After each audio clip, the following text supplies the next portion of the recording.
suis en compagnie de Thomas Borez, notre spécialiste cinéma. Bonjour Thomas, vous êtes très chic. Bonsoir Louis, je suis très beau, je le sais. On apprécie. La cérémonie de clôture se déroule en ce moment même juste derrière nous dans le palais des festivals. Depuis 20h30 environ, le jury de Vincent Lindon est en train de dévoiler petit à petit son palmarès. Et dans quelques minutes, nous allons bien sûr vous faire vivre en direct la remise de la Palme d'Or. L'année dernière, c'est Titane de Julia Ducournau qui l'avait remporté des mains du président du jury, Spike Lee. On va peut-être commencer, Thomas, justement, en faisant un petit point sur les prix qui ont déjà été remis lors de cette cérémonie. Voilà, on a commencé avec le prix d'interprétation féminine qui est allé à une actrice iranienne, l'actrice Zahra Amir Ebrahimi dans Les Nuits de Mashhad. C'est un film tourné en Turquie. Il n'a pas pu être tourné en Iran parce que l'actrice, on l'expliquera plus tard peut-être, ne peut pas retourner en Iran. On sait aussi qui est le meilleur acteur. Ça, c'est une bonne nouvelle aussi. C'est l'acteur sud-coréen Song Kang-ho, qui est le chouchou. Qu'on avait vu dans Parasite, évidemment. Voilà, le chouchou qui avait déjà été associé à une palme. Il était dans le film Les Bonnes Étoiles de Hirokazu Koreeda, le japonais. Prix du scénario, voilà, est arrivé à un Suédois d'origine égyptienne. Un film particulièrement intéressant. Voilà, Tariq Saleh, absolument. Et enfin, je suis très particulièrement content puisque le doyen de cette sélection, le Polonais Jerzy Skolimowski, 84 ans, il n'avait pas pu venir présenter son film Monter les marches, EO, l'histoire de cet âne, parce qu'il était accidenté, il était à l'hôpital, mais là il est là ce soir, c'est une bonne nouvelle, et il partage son prix avec les 8 montagnes du couple belge Felix van Groningen et Charlotte van der Metsch. Voilà, Jerzy Skolimowski, le réalisateur polonais, 84 ans. 84 ans, le doyen qui vient de s'exprimer et qui était un peu moins mon chouchou de ce festival avec son film I.O. qu'on peut traduire par Ian, donc le cri de l'âne, puisque le personnage principal de ce film est un âne pour nous raconter, avec un film assez réaliste mais plein de fantaisie, la souffrance animale. Je vous propose qu'on regarde quelques images de I.O. Avrò mangiato chili e chili di carne, centinaia.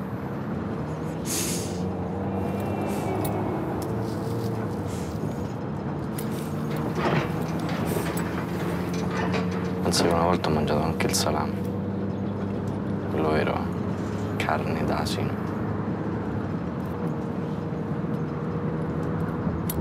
Vuoi sapere di che sa? Sì.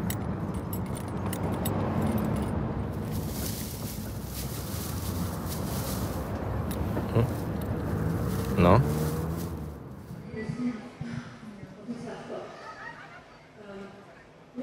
Voilà, Jerzy Skolimowski qui, dans son discours, a tenu à remercier les ânes. D'ailleurs, il avait précisé à la fin de son film qu'aucun âne n'avait été, bien sûr, maltraité. Une photo de l'âne avait été emmenée sur le tapis rouge.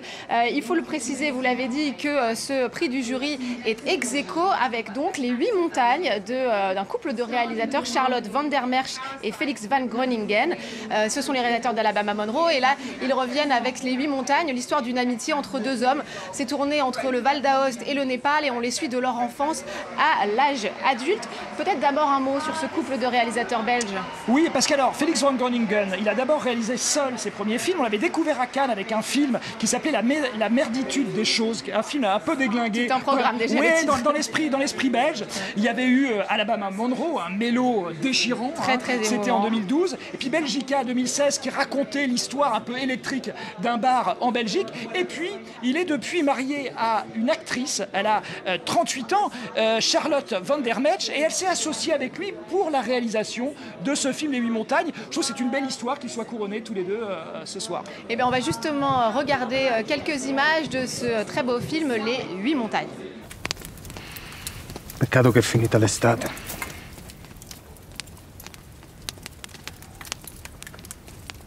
Però ci torni, no? Certo che ci torno. A casa nostra. Che ridi? Casa tua. No, no. Questa è casa di tutti e due. Sei matto, dai. Guarda che è uno scherzo. Questa è la nostra casa dell'estate. Qua ci vediamo ogni anno.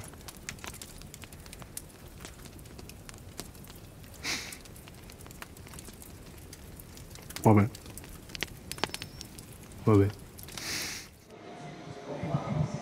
Voilà les 8 montagnes du couple de réalisateurs belges Charlotte van der Merch et Félix van Groningen qui se sont embrassés follement sur cette scène du Palais des Festivals pour fêter donc ce prix du jury ex aequo pour leur film Les 8 montagnes. On va justement écouter la réalisatrice qui est à côté de son mari nous parler de ses sources d'inspiration pour le film. L'histoire des 8 montagnes, c'est une petite histoire inventée, mais basée sur une vieille tradition.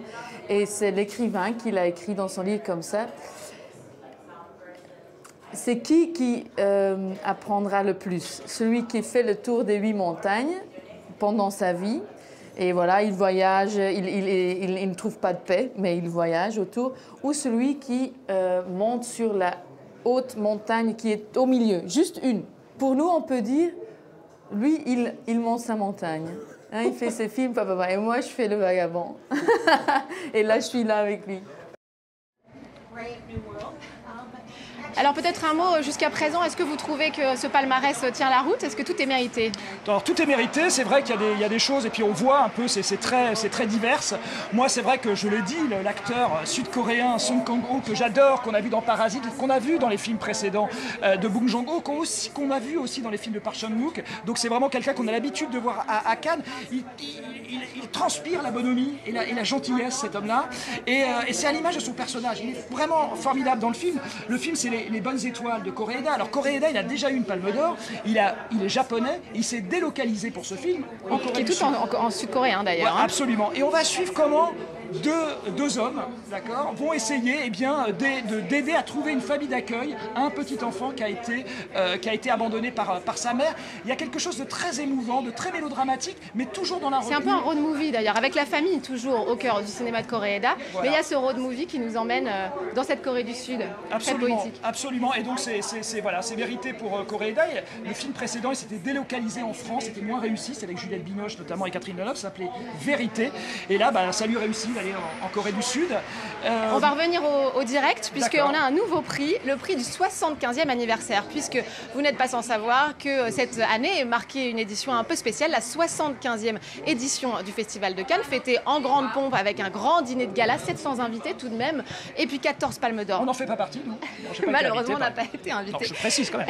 Mais 14 palmes d'or à Cannes, et ils viennent d'annoncer donc le prix du 75e anniversaire à Tori et Lokita des Frères Dardenne. Bon, ce ne sera pas un triplé pour eux là. Ah voilà, on espérait quand même un triplé, ce serait incroyable que s'ils avaient obtenu une 3e Palme d'Or. C'est assez cohérent de leur remettre un prix pour cette 75e édition. Les Frères Dardenne, rappelons-le, sont belges, ont déjà 2 Palmes d'Or, je l'ai dit, pour Rosetta en 1999, et puis pour l'enfant en 2005. Tori et Lokita, c'est une histoire très émouvante là aussi, avec un garçon et une fille qui s'aiment comme frères et sœurs, qui sont d'origine africaine et qui sont installés en Belgique, et la vie est très difficile pour notamment cette jeune femme qui doit participer à certains trafics. Alors toujours avec les Frères Dardenne, on est la caméra très près des nuques, très près des visages. Il n'y a pas de faux col dans cette mise en scène. Moi personnellement, ça faisait partie de mes favoris. C'est très efficace, hein. 1h30. On les suit et il n'y a pas de fioriture, on va dire. Il n'y a pas de fioriture, c'est ça qu'avec les Frères Dardenne, ils ne sont pas dans le pathos, ils sont dans l'efficacité, ils viennent du documentaire et ça se ressent vraiment dans leur cinéma. Voilà, c'est plutôt une très bonne nouvelle pour eux. On regarde quelques images peut-être? Allons-y. Allez, Tori et Lokita des Frères Dardenne. C'est quoi ton code? 21,80. Ça marche. Per 2 soldi Un topolino mio padre comprò alla fiera dell'est. Per 2 soldi un topolino mio padre comprò e venne il gatto. Cache-toi en dessous du lit. Et voilà, les Frères Dardenne qui viennent donc de recevoir ce prix de la 75e édition du Festival de Cannes pour leur film Tori et Lokita et qui donc font partie de ce cercle très fermé, dit-on, des doubles palmes d'or. Absolument. Qu'est-ce que c'est que ce cercle? C'est un club, il faut une carte, hein, voilà. Et voilà, alors moi je ne l'ai pas non plus, hein, c'est comme ce dîner de gala, je ne suis pas invité. Et donc, bon, évidemment, c'est ceux qui ont obtenu donc 2 palmes d'or dans l'histoire. Je vais égrener la liste parce qu'elle est quand même prestigieuse, forcément. Francis Ford Coppola, excusez du peu, Billy Auguste, Auguste, Emir Kusturica, Shohei Imamura, le japonais, les frères Dardenne, donc, hein, on l'a dit, Michael Haneke et encore Ken Loach. Alors, pour ce soir, on se disait que d'autres cinéastes pouvaient rentrer dans ce cercle très fermé. Alors ils étaient deux en réalité. Il y en a un qui est un petit peu exclu puisque c'est Hirokazu Koreeda qui l'a déjà obtenu. Il a déjà eu un prix. Généralement c'est rare qu'un c'est même maintenant interdit. C'est-à-dire que oui, il y a eu un précédent avec Elephant. Et donc voilà, il y avait eu Elephant, c'est Patrice Chéreau qui l'avait remis. Et malheureusement, voilà, ils avaient dit on ne fait pas des prix différemment. Excusez-moi, j'entends mon confrère anglais à côté, donc je m'étais un petit peu déconcentré. Et l'autre qui peut l'avoir maintenant, c'est le cinéaste suédois Ruben Östlund, puisque on l'a vu monter les marches, c'est le seul encore qui est capable ce soir de rentrer dans ce club très fermé. Et il avait été acclamé pour son film The Square, c'était en 2017 ? Voilà, en 2017, un film, et d'ailleurs son film là actuellement, enfin celui qui est présenté, Triangle of Sadness, sans filtre en français, est un peu une transposition de son cinéma, c'est-à-dire que c'était dans un musée d'art contemporain avec The Square, où il caricaturait d'une certaine manière les bourgeois occidentaux, et bien là il déplace cette critique dans une croisière de luxe. On y reviendra de toute façon précisément si, quand il aura obtenu son prix, si toutefois il n'est pas monté pour rien. J'espère que pour lui, qu'il n'a pas fait l'ascension pour rien. Voilà. Alors on va peut-être remonter un petit peu en arrière dans le palmarès en attendant que le prochain prix soit remis. On va peut-être dire un mot justement de la meilleure actrice cette année, celle qui a reçu le prix d'interprétation, Zahra Amir Ebrahimi, pour son rôle dans Les Nuits de Mashhad de Ali Abbasi. On regarde tout de suite d'abord la bande-annonce du film.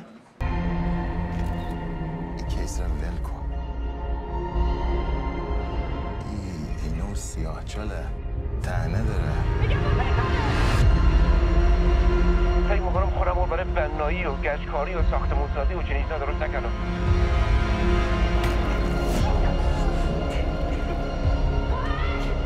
شاهد خواهیم بود. شاهد امدادهای غیبی.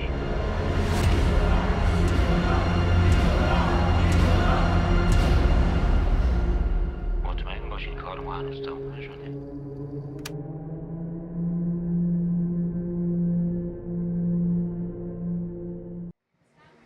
Voilà pour Les Nuits de Mashhad du réalisateur Ali Abbasi. Qu'est-ce que vous avez pensé de ce film, Thomas ?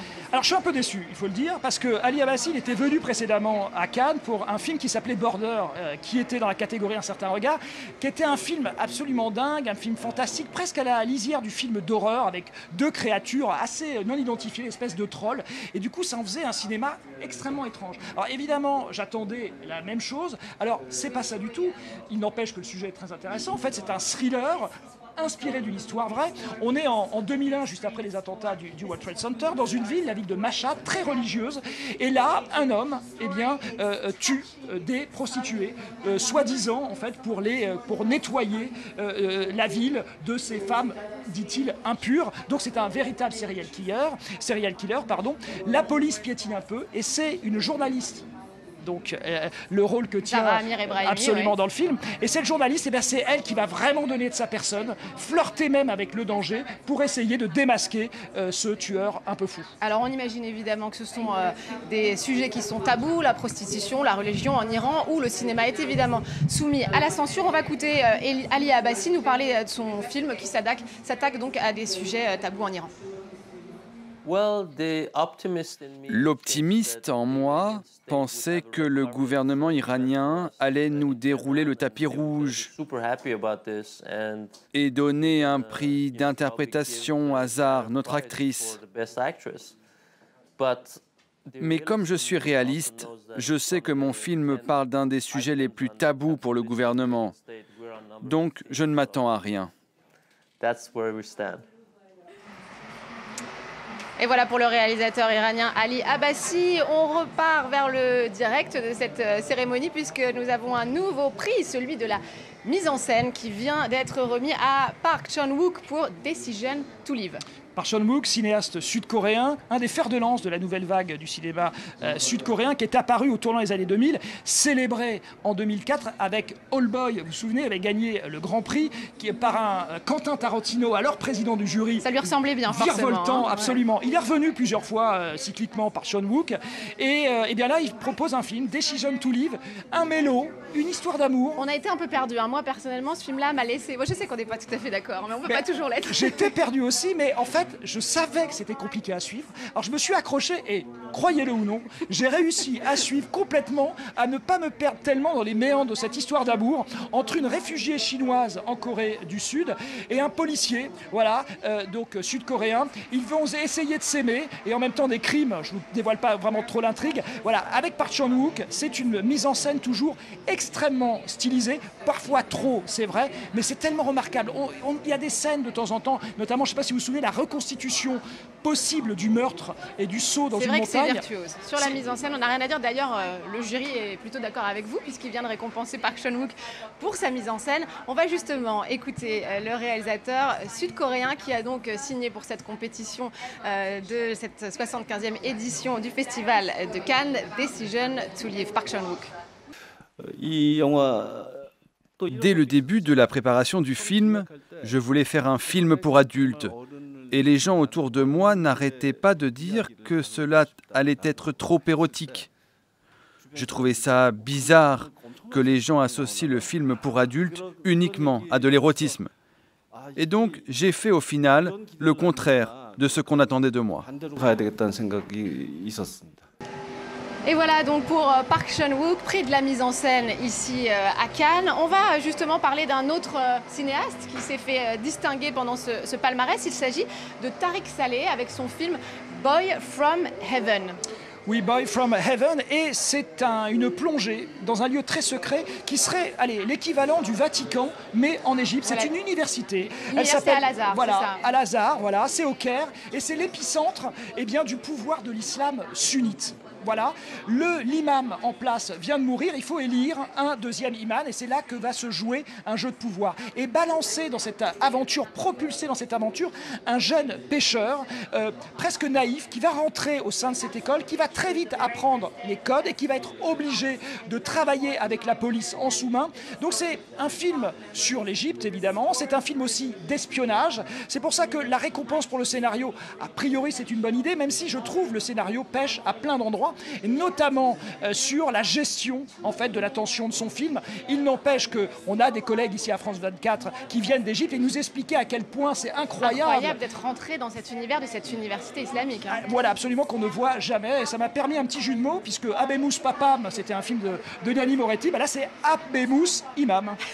J'en suis content, c'est pour ça que je le dis. Oui, mais c'est bien, il faut être fier de ces jeux de mots. En tout cas, le réalisateur Tariq Saleh, qui avait signé Le Caire confidentiel, est d'origine suédoise et égyptienne. On l'a rencontré pour France 24, il nous a expliqué pourquoi le fait de ne pas être 100% égyptien lui a donné sans doute le recul nécessaire pour s'attaquer à ces sujets de la politique et de la religion en Égypte, et peut-être même justement cette liberté que n'ont pas ses collègues égyptiens qui, je le cite, auraient pu finir en prison pour ce film. On va tout de suite écouter Tariq Saleh. Je suis un privilégié, j'ai un passeport suédois. Et je pense que c'est mon devoir d'être un artiste libre. Je ne me vois pas comme un réalisateur suédois ou américain ou un réalisateur égyptien. Je ne me vois pas non plus comme un réalisateur coréen ou mexicain. Et vous savez quoi? Quand je regarde ces gars-là, ils racontent des histoires sans retenue. Ils ne pensent pas aux conséquences. Alors pourquoi devrais-je y penser ?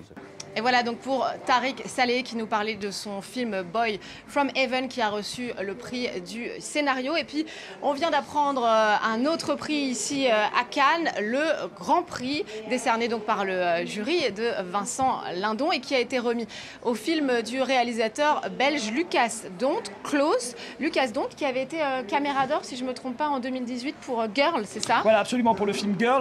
Souvenez-vous, c'était en 2018, l'histoire d'une adolescente belge de 15 ans qui aspirait à devenir une danseuse étoile, et cette jeune femme était transsexuelle. Je vois Claire Denis aussi sur le podium. Ça veut dire que Claire Denis, et ça c'est un peu la surprise du chef Vincent Lindon, qui est très ami avec Claire Denis, qui va d'ailleurs tourner dans le prochain film de Claire Denis qui est déjà tourné. Je dis ça, je dis rien. Voilà, donc c'est un co-prix du jury avec Zeko. En fait, comme l'année dernière, souvenez-vous, l'année dernière, c'était Un héros d'Ashghar Farhadi qui partageait ce Grand Prix avec compartiment 6 de Juho Kosmanen. Donc vous m'avez parlé de Close, évidemment, c'est le film de Lucas Dont. Lucas Dont, 31 ans, c'est le film tire-larme du festival. Non, alors ça c'est le résumé. Le film lacrymal, que dis-je? Moi c'est l'un de mes films préférés lors de cette 75e édition. Et oui, j'ai pleuré pendant une demi-heure en sortant de ce film. C'est extrêmement émouvant, l'histoire d'une amitié entre deux jeunes garçons, Rémi et Léo, et qui vont, en fait c'est l'histoire de leur sortie de l'enfance, de cette entrée dans le monde d'adulte et de leur innocence qui est mise à mal par le regard des autres. Absolument, par mon regard notamment, hein. Moi je n'ai pas de cœur, je suis désolé. Non, blague à part, moi personnellement j'ai trouvé qu'on était dans un chantage asphyctique permanent. Moi j'appelle ça de la mise en scène presque publicitaire. Alors il faut lui reconnaître à ce Lucas Dont qu'il a d'une certaine manière un regard très sensible envers ses personnages, mais je trouve un peu trop. Alors ce qui est marrant, c'est que le primé avec Claire Denis, c'est tout l'inverse. Claire Denis, alors, Claire Denis c'est chirurgical, c'est distance aussi de ses personnages, donc c'est presque deux visions totalement différentes du cinéma. Claire Denis, moi le film a laissé complètement rare. Stars at Noon, hein, c'est vrai. Et là pour le coup nous sommes d'accord. Hein, voilà, absolument. Et vraiment, alors, elle m'a laissé complètement sur ma faim. Ça se passe au Nicaragua, c'est inspiré d'un roman qui a l'air génial sur l'histoire en fait d'une journaliste qui est coincée au Nicaragua. Et en fait, il se passe finalement pas grand-chose à la limite. Pourquoi et puis pas? elle est particulièrement énervante, je crois qu'on peut le dire. Oui, la journaliste américaine est dans tous les clichés. Mais sa maman est là, vous l'avez vu, sa maman dans la salle? Mais effectivement, puisque Margaret Qualley n'est autre que la fille d'Andy McDowell, donc c'était quand même un beau casting pour Claire Denis qui était pour la première fois, je crois, dans un casting international. Oh non, ça lui arrive, c'est-à-dire qu'elle avait déjà fait tourner Vincent Gallo, notamment aussi ce film qui s'appelait High Life, qui était avec Robert Pattinson et Kristen Stewart. Non, elle est très appréciée du monde anglo-saxon, parfois presque plus qu'en France, où on s'ennuie parfois doucement dans le cinéma de Claire Denis. Il n'empêche que c'est un cinéma quand même âpre, très près des corps. Donc voilà, elle a l'air contente, Claire Denis. Même quand elle est contente, elle ne sourit pas vraiment. Donc on ne sait jamais vraiment avec Claire Denis. Et voilà, ça c'est fait pour Claire Denis. Bah, vous l'avez compris, dans ce Grand Prix ex-aequo, notre préférence va quand même à Close, en tout cas pour moi, puisque j'ai pu rencontrer aussi le réalisateur belge qui m'a raconté qu'il s'est inspiré de sa propre enfance, de ses amitiés avec des garçons qu'il avait du mal à afficher, lui étant homosexuel. Et de sa volonté justement de représenter ces amitiés entre garçons qui ne sont pas tout à fait, il faut le dire, à la même enseigne que les amitiés entre les filles, notamment quand elles se font plus sensuelles. On va écouter justement Lucas Dont nous parler de son film et de ses inspirations. Quand j'étais jeune, j'étais très solitaire. En fait, tous les amis, toutes les personnes qui essayaient de devenir proches de moi, je ne leur laissais pas d'une certaine manière. J'ai eu beaucoup peur des amitiés avec des autres garçons. Et donc j'avais envie de montrer une amitié entre deux garçons qui, dans mon opinion, est rare de voir. C'est une amitié très physique, très intime, si tu veux. Pour moi, c'était important parce que je pense qu'avec des amitiés entre filles, nous sommes beaucoup plus habitués à avoir cette physicalité. Et j'avais envie de créer des images de garçons qui peuvent partager ça. Oui, alors, Claire Denis a dit quelque chose d'essentiel, il faut le rappeler, allez au cinéma pour voir les films, et pas dans votre salon en regardant de Netflix ou autre. Et c'est pas mal de temps en temps, mais vraiment, on est là, surtout à Cannes, pour valoriser le cinéma. Il faut préciser que des films en streaming, qui ne donc peuvent pas sortir en salle, ne sont pas présentés à Cannes. Ne peuvent toujours pas concourir pour une palme d'or. Lucas Dont parlait de l'amitié entre garçons. C'est un thème qui est revenu plusieurs fois dans les films. Je pense par exemple au film de James Gray, par exemple, qui était en compétition, Armageddon Time. Il y avait aussi Nostalgia. C'est vrai aussi. Vous avez rencontré, je crois, l'équipe de ce film italien. Oui, Mario Bartone, le cinéaste, très intéressant, un film, comme son nom l'indique, sur la nostalgie, mais surtout, alors là, voilà, c'est un peu une déception quand même, Pier Francesco Favino, le traître de Marco Bellocchio, qui avait été ici à Cannes. On pensait que ce serait un prix d'interprétation masculine rêvé. Bon, malheureusement, il ne l'a pas eu. C'est pas bien grave. Oui, l'amitié masculine, c'est important, l'amitié masculine. C'est vrai qu'elle est montrée sous divers aspects. Dans Nostalgia, il y a quelque chose de l'ordre du thriller, de quelque chose de très âpre, et c'était vraiment intéressant. Armageddon Time, vous en parlez, de James Gray, l'américain. Alors là, c'est un peu très apprécié, notamment les Américains venus cette année. Avec James Gray, le problème, c'est qu'il est tout le temps boudé à Cannes. D'ailleurs, on se demandait s'il reviendrait après les déceptions The Yards, Two Lovers ou encore La Nuit nous appartient. À chaque fois, il est même sifflé, alors que c'est des films aujourd'hui d'une évidence absolue. Mais c'est vrai que le pauvre James Gray, il revient à chaque fois et il repart bredouille. Armageddon Time était un peu plus faible que les autres. Il n'empêche qu'il faisait un film sur sa propre histoire. Il revenait sur sa propre propre enfance. Dans le New York des années 80. Voilà, et c'était avec plutôt sensible. un petit clin d'œil à Trump pour tacler justement cette société ultra-capitaliste et un peu cette période où sont nés un peu tous les vices dont souffre aujourd'hui l'Amérique. Un mot quand même, parce que cette 75e édition s'est faite assez politique. Alors là, je parlais du thème de l'amitié entre garçons, mais elle a été marquée quand même surtout par ce conflit entre l'Ukraine et la Russie, qui a été un peu au cœur aussi de cette compétition, en tout cas de la sélection officielle. C'est vrai que notamment on a vu la présence ici à Cannes de Sergueï Losnitsa, cinéaste ukrainien, qui prend la parole depuis que le conflit a commencé il y a 3 mois, qui prend la parole dans les médias pour dire à quel point ce qui se passe évidemment là-bas est tragique. Et d'ailleurs à Cannes en 2018, il avait lancé un cri d'alarme avec ce film qui s'appelait Donbass, et comme son nom l'indique, qui racontait le conflit entre les séparatistes russes et l'armée ukrainienne. Il est là. Il est venu présenter d'ailleurs un documentaire sur la guerre, alors pas spécialement celle-là, mais sur les ravages de la guerre avec un grand G. Et effectivement, le parallèle avec ce qui se passe dans son pays aujourd'hui était assez... Tout résonnait d'ailleurs, d'une certaine manière, avec l'Ukraine. Dès qu'on commençait à parler d'un pays en crise, dès qu'on parlait d'ingérence, on pensait forcément à l'Ukraine, et on pensait surtout au président ukrainien qui a parlé lors de la cérémonie d'ouverture, c'était assez fort, dans le Théâtre Lumière, par visioconférence évidemment. Alors on attend dans quelques minutes, dans quelques instants, on sera là pour vous l'annoncer, la Palme d'Or de cette 75e édition du festival. On parlait de ce festival de Cannes qui ne manque jamais de faire écho à l'actualité, de se saisir de l'histoire et des moments de l'histoire. Ça a été encore une fois le cas en sélection officielle, avec des moments douloureux de l'histoire de France, portés parfois pour la première fois sur grand écran, avec un film qu'on a bien aimé ici à France 24, Oussekine, de Rachid Bouchareb. Voilà, ça s'appelle en fait Les Frangins, sur l'affaire Oussekine. Vous dites Oussekine parce qu'il y a une série actuellement qui s'appelle Oussekine, qui parle de la même chose. On est en 1986. Mais oui, tu confonds les deux. Non, c'était Nos Frangins, pardon, à Rachid Bouchareb. Voilà. C'est vrai qu'en ce moment, l'actualité... Mais qui parle évidemment du regretté Malik Oussekine. On est en 1986, sous Mitterrand. Les étudiants sont dans la rue contre les lois de Vaquet, c'est la cohabitation. Et donc, on va dire que la police française, et surtout parisienne, est sur les dents. Et malheureusement, il va y avoir ce soir-là 2 bavures, 2 jeunes français d'origine maghrébine, dont Malik Oussekine, qui n'avait rien demandé à personne, qui était juste fan de jazz, qui revenait d'un concert, s'est fait donc sauvagement assassiner par ce qu'on appelait à l'époque les voltigeurs. Vous savez, c'était ces policiers à moto. Et d'ailleurs, Rachid Bouchareb, à la fin de son film, a mis un carton en disant « Ils ont disparu ». Et ils sont réapparus avec la crise des Gilets jaunes. Ça aussi, ça en dit long sur notre société. Il utilise énormément les images d'archives, mais ça a un écho justement à toutes ces images de manifestations, notamment des Gilets jaunes, qu'on a vues en France ces dernières années. Je dis quand même le nom de l'autre jeune homme qui est mort dans cette nuit du 6 décembre 1986, Abdel Ben Yahya, qui est mis aussi, lui aussi, en valeur par Rachid Bouchareb. Autre moment de l'histoire de France, le sujet n'est pas forcément gai, mais il a été lui aussi porté sur grand écran pour une des premières fois, je crois. C'est Novembre de Cédric Jiménez qui revient sur les attaques de Paris en novembre 2015. Et là, il nous plonge au cœur de la brigade antiterroriste dans les 5 jours qui suivent les attentats. J'ai envie de dire presque heureusement, on ne voit pas, il n'y a pas de reconstitution de ces attaques. Alors le problème, c'est que Cédric Jiménez est un cinéaste qui cherche à tout prix l'efficacité, quel que soit le sujet qu'il est en train de traiter. Donc là, il est tellement focalisé sur de filmer un film d'espionnage avec force de rebondissement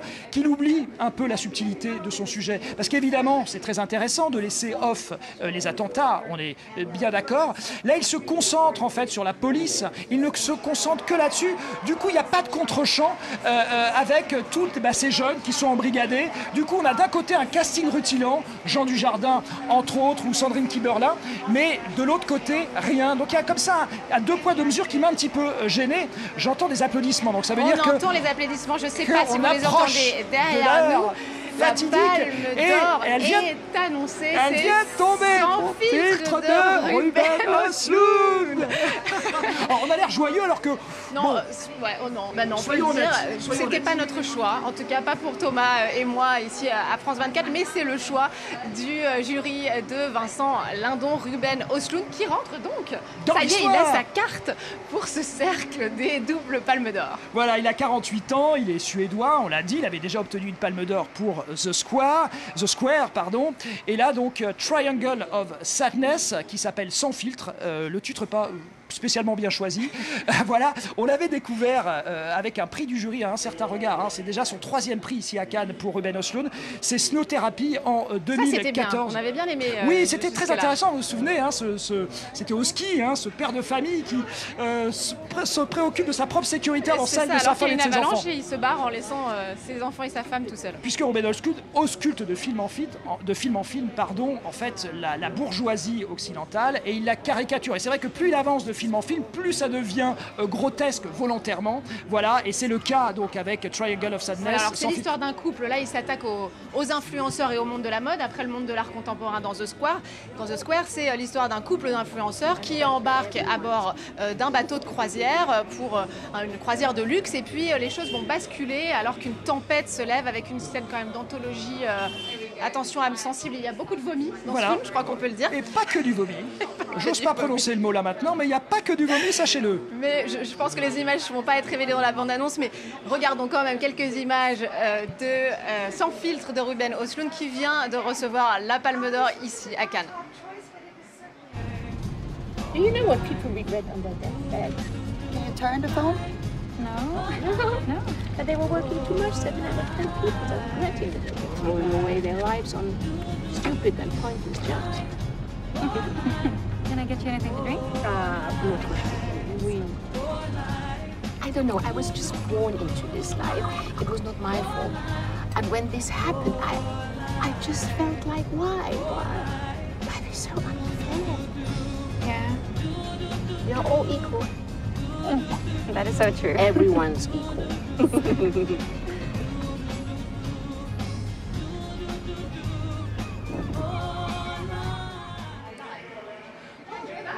Voilà, Sans filtre de Ruben Östlund, le réalisateur suédois qui a reçu cette seconde Palme d'Or donc pour ce nouveau long métrage. Merci beaucoup Thomas d'avoir été avec moi pour décrypter ce palmarès.